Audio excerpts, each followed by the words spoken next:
Hello, welcome to Undisputed Boxing. We're back to discuss and review Canelo. It rules the super middleweight division, is undisputed, stops Caleb Plant in round 11. Destructive performance. We're a little bit late on this. We wanted to do it on Sunday, but didn't get time. But I'm here with Rick, as always. How are we doing? All good, yeah, all good. If you're new to the channel, if you've not seen any of our videos before, we try and catch up at least twice a week to go through news, predictions, reviews. So please hit the like and subscribe button and leave a comment. Join the thousands that have already subscribed. I know, we've been doing it a year now, just over a year, almost at the magic 50, but there we are. I've managed to watch the fight on Sunday. What did you think?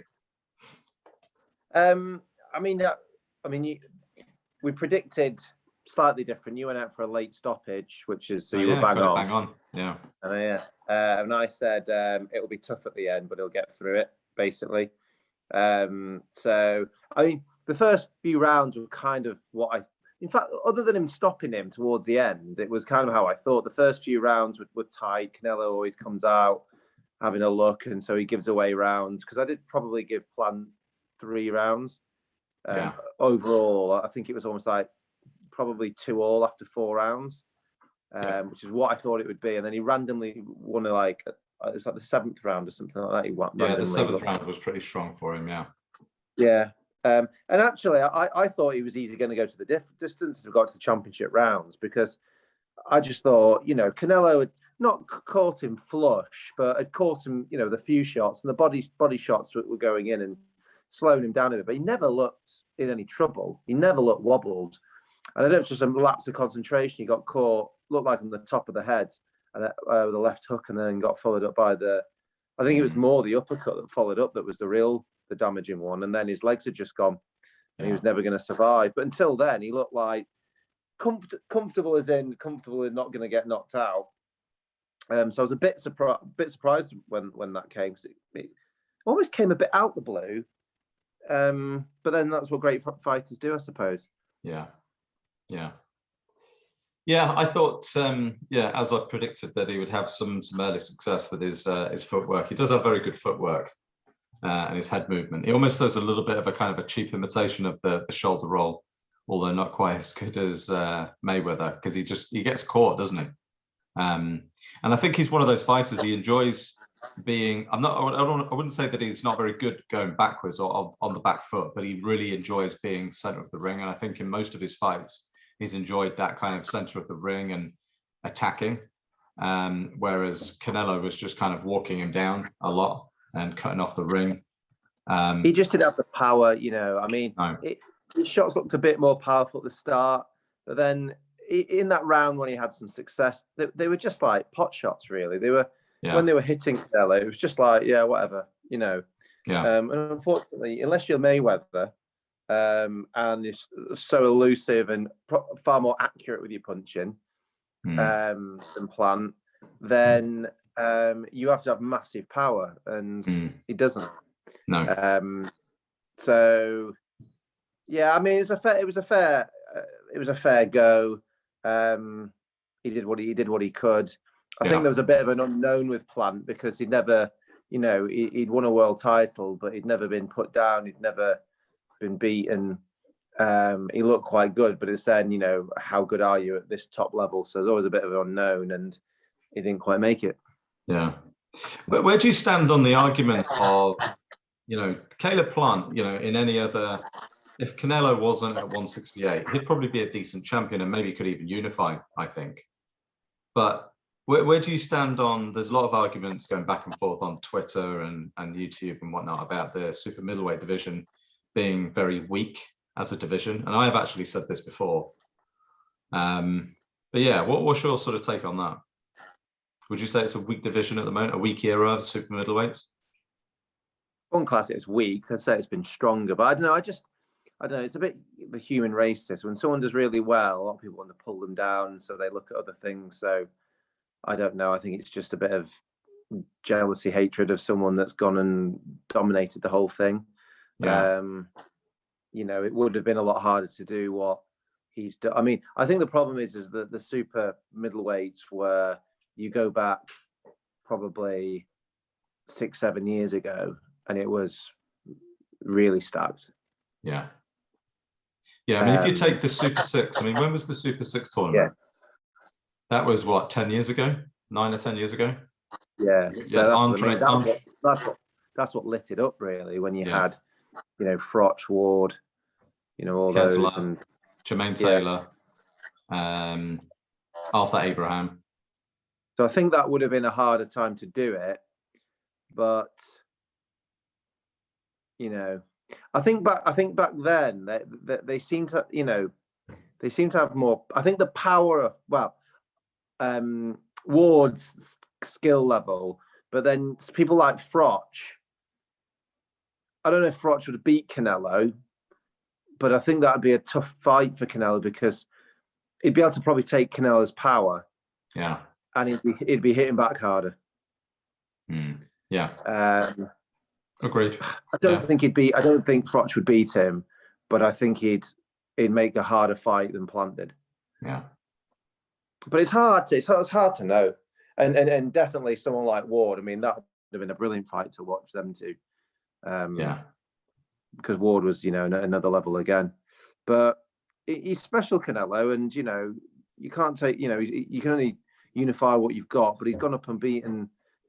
Look what he's done at all weights. It's almost like people want to, you know, oh yeah, well, yeah, unified, but this. Yeah, but not that. yeah. I'm not. I didn't mean to say in taking anything away from Canelo. I'm a massive fan. You know, he's an absolute phenom. Not you. It's the Twitter people that you're kind of quoting. Yeah, you know, it's what he's done up until, you know, getting to 168. You know, it's been really impressive, and the way in which he's dismantled them and shown really a couple of levels, really. Especially in the last 3 or 4 fights. If you look at, you know, it's always hard to do this, but like, look at, you know, Smith, you know, Canelo, you know, did Smith, didn't he? He was like, no, you know, he went the distance, but kind of nullified him. Yeah. All very different styles as well. You know, Callum Smith, Caleb Plant, and Billy Joe Saunders, all very, very different styles. And he's really kind of, you know, dispatched of them. Yeah, and again, Billy, you know, that's why I can't say it weak, because I don't think Smith's a crap champion. I don't think Saunders is a crap champion, so I can't see it as weak. You know, in fact, I see it as relatively strong.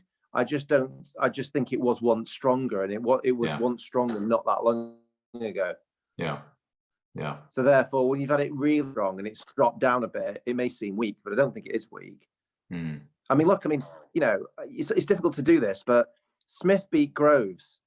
Yeah. You know, quite convincingly, who had some humdingers with Froch. Yeah. And look what Canelo did to Smith. You can't do that exactly. Yeah. You know. Yeah. Yeah, so now the $1 million question, or $40 million question, as the case may be, for Canelo's purse. You know what? And it's interesting now because you've got all of the 3 major promotional outfits: Top Rank, DAZN, Matchroom, and PBC are all going to be making a play now for Cinco de Mayo in May, with their respective fighters, with their stable, and trying to nail Canelo down for a 2 or 3 fight deal. But what do you see as being his next fight? If you had a gun to your head, who do you think he'd be fighting next? That picture with Hearn was cringe, by the way. Oh yeah, no, I saw it on Twitter. I mean, I don't think he'll sign a long deal with anyone, because I think he's already shown that if you keep yourself open, you can move around. Yeah. I think it depends who puts up what.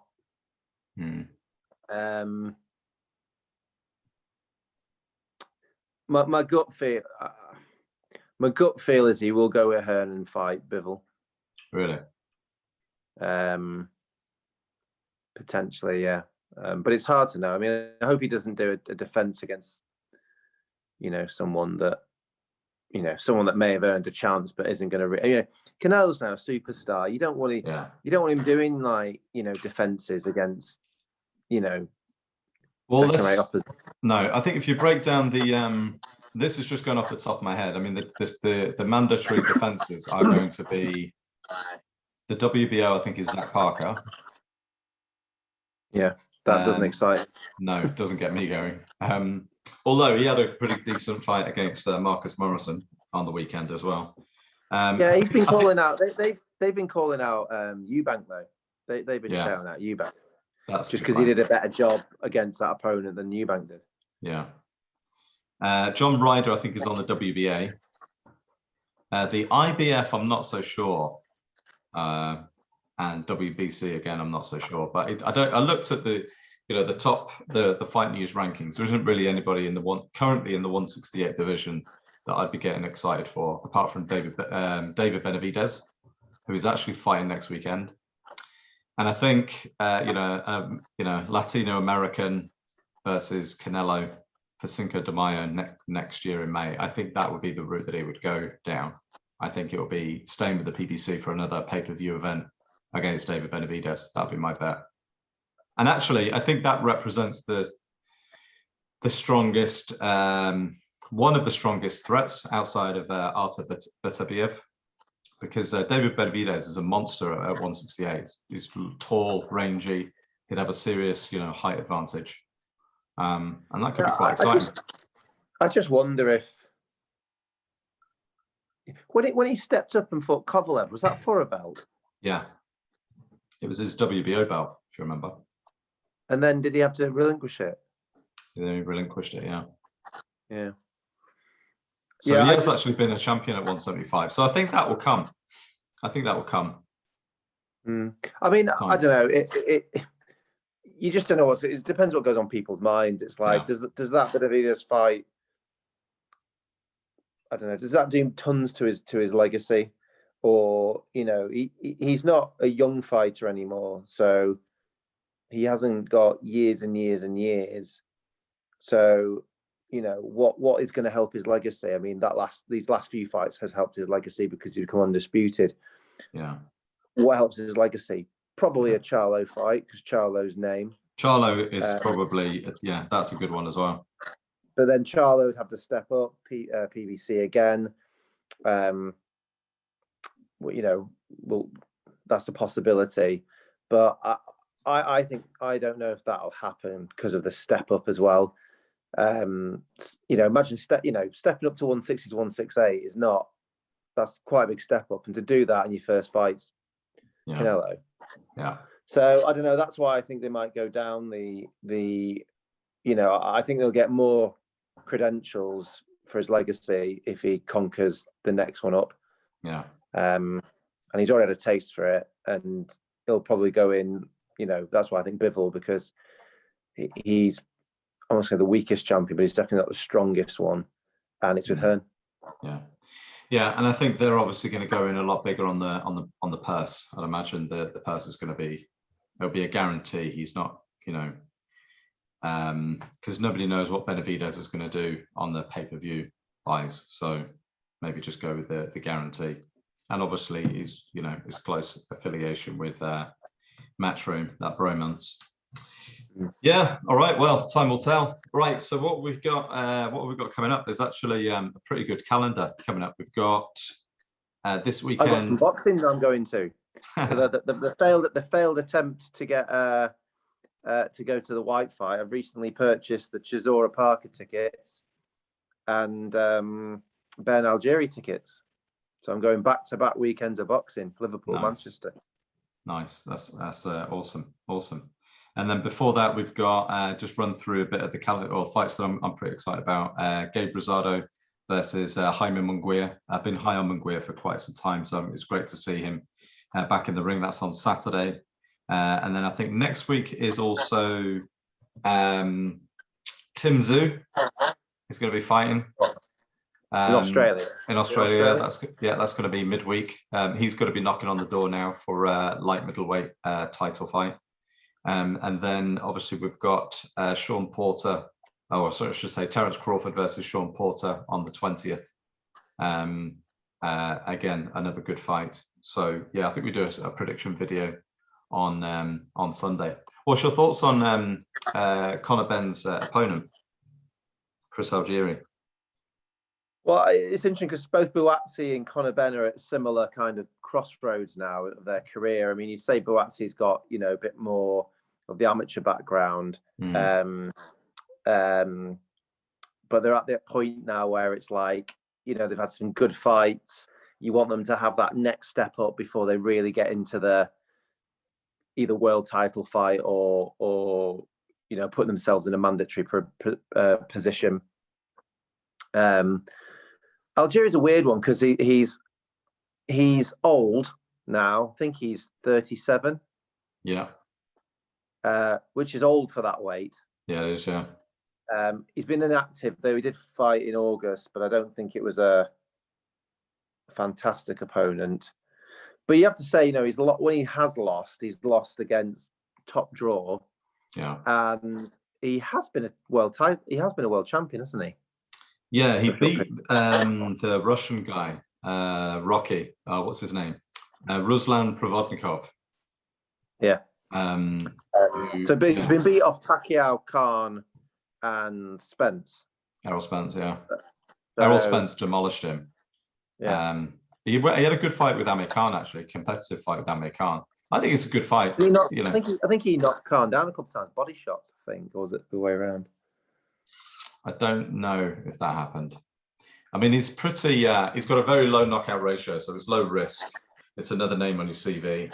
I don't have that much of a problem with it. I don't think Conor Benn's quite ready. I mean, is this Conor Benn's 20th fight now? You know, we all know that he didn't have a lot of amateur fights. He started very early, and when he did start, he was very reckless and made a lot of mistakes. So it's been a growing time for, needs some time in the ring. And but it's one of those where he's probably one of the most popular fighters in the UK at the moment, and naturally people just want to see him in the ring. And you know, well, why isn't he fighting, you know, the top guys in the welterweight division? I just think there's plenty of time. Yeah. I do think, though, you know, both of them is, you know, next year they need to be really going for it, really. Yeah. You know. So yeah, I mean, I think Algieri is. I agree. I don't have an issue with it. Oh, I wouldn't have been buying a ticket if I had an issue with it. So, but the problem with that welterweight division now, it's like it's so competitive now with your current stars, Errol Spence, Terence Crawford. You know, they're in the top 10 for pound, and then you've got your, you know, Sean Porter, Danny Garcia. You know, they're all tough fights. They're expensive as well to get in the ring with them. And then you've got the problem of the up-and-coming stars in that division, like the Jaron Ennis and Virgil Ortiz, who are slightly further along in their progression than Conor Benn. So Conor Benn's going to have a hard time getting a title, I think, a world title. I mean, who knows? Well, the titles now. So Spencer's got 2. Yeah, and then Yordenes Ugas has got the WBA. Yeah. Terence Crawford, the WBO, and Errol Spence has got the WBC and the IBF that he got from Kell Brook. Yeah. See, I know my shit. What? I know my shit. Who's Ugas tipped to fight next? I don't think there's not that much. See, the problem with Ugas, he's not a major draw. You know, he's a world title holder, but I don't know if there's a lot of people. I mean, is that? Well, it's not. Is that is Ben's best option, really? At some point, potentially, yeah. But you know, he's gonna have to get in line. In fact, I think that there is talk about Jaron Ennis stepping in with Ugas. And Ugas has been fighting on the PBC shows a lot of late. I don't know if he has a contract with him, but he has been on the PBC shows. So that seems probably the most logical next fight for Ennis, actually, Boots Ennis.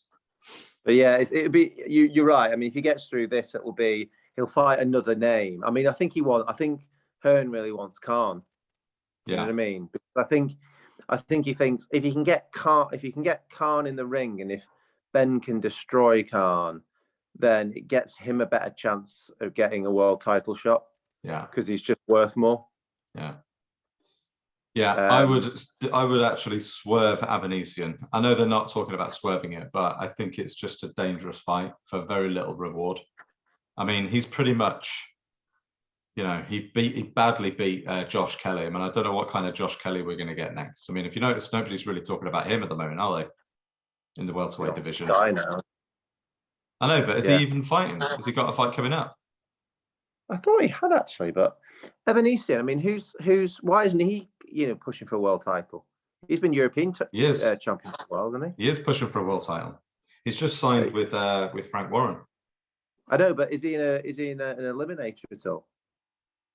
I'm not sure which governing body he's going, which route he's going, but I think he's in the top 10 with most of them. Yeah, but they're just calling out Ben all the time. I'm like, I know, because that's the money. Doing that for a big fight. It's like, why you go? And maybe that's why. Maybe they're looking around going, sod these world titles. We'll never get a chance. Let's try and earn some money with a big fight. Yeah, that's probably what they're all doing. It's almost like, the chance of beating them lot are slim. But there's some money to be made with some of the others. Yeah. You could just get merry-go-round without any world title being involved. Yeah. And Buatsi, don't know tons about Vlasov that he's fighting, but is going to be a step up. He did fight Joe Smith Jr. and that was lost that on points. I think it was a split decision as well. Yeah. So he's obviously no mug. No, he's not. But I think Buatsi's last win against Bolotniks, Bolotniks was a top 10, light heavyweight. And he stops him. He had his troubles in the middle of the fight. But Buatsi always looked pretty comfortable, I think. So I think it's the natural next step up, the natural next progression. I still am both really, feel right, but yeah, both Ben and again, people be wanting Buatsi to fight Bivol and all them, but it's the same as Ben really. I think you can't be doing these fights in a year time, but it is right. It does feel right. Yeah, I think Buatsi beats Bivol now. By the way, I seem to have. I think I'm more confident in Buatsi than I'm in Conor Benn at this moment in time. I think Conor Benn probably needs 2 or 3 more fights before he's slung into a world title fight. I think he needs another year. And Buatsi's on the Chisora card, so I'll be at that. Yeah, it's a great fight. Vlasov is no mug. That is going to be a tough fight, and I think if he wins that and wins it in convincing fashion, then I think they're just ready to sling him in with Bivol. It should be a good night. It's a good card, and also Lerone Richards against Carlos Goncora. That's a really interesting fight. I'm quite surprised, actually. Have you seen a lot of Lerone Richards? I'm not actually, but I mean, you sent me the fight. I knew you were high on it. But I'm just hoping Babic gets thrown on one of these cards. You love a bit of Babic, don't you? Well, he's just entertaining, isn't he? Yeah, yes. Well, it's very likely. I think he will be put on there. I heard it's more he's more likely to be on the Ben card. Right. All right. Time will tell. All right. We'll look forward to that. Enjoy. Well, we'll speak before then anyway. But let's do a catch up on Sunday. We'll do a review of Munguia versus Rosado. Watch that fight. Decent fight. I'm going to go for Munguia in a humdinger. Either a late stoppage. I don't think Rosado's been stopped. He's been beaten up pretty badly a few times, but I'm just trying to think if he's been. Yeah, I'm probably going to go Munguia by late stoppage. Yeah, that's my prediction for that one. And we'll review that, and then we could do a prediction for Crawford Porter, if you're up for that. That's the next real big one, isn't it? Yeah, I think so. Yeah, that is the next big one. What date's that again? 20th of November. Yeah, I'm still in the UK, so I'll we'll do a prediction for that. And if you're up for it, Kid Galahad versus Kiko Martinez as well, I think is on the Friday, the 19th. It's another good fight. All right. It's the WBC conference, I think, next week, this week. So it'd be interesting to see what gets announced. I've seen Warren saying, I think he was saying on TalkSport, Fury can do anything he wants. He's the boss. Well, he can, but he can't do anything he wants and still keep the belt from the looks of what's about to come. Yeah, I don't think there's been much chatter since I've made my bold claim that Tyson Fury won't fight Dillian White. Are you still confident they fight? I'm not like, well, I've said we've did a whole video on it. I'm not like it's absolutely going to happen. I think it's the most likely thing rather than I'm mega confident. And nothing's changed my mind other than, well, you know, when we first did it, White still had a fight to get through first. So that's gone. Yeah. So that's one roadblock out the way. It's dodged a bullet there as well with Otto Barlin. Yeah. All right, cool. Let's wrap it up. So we'll catch up again on Sunday. Thanks everybody for listening.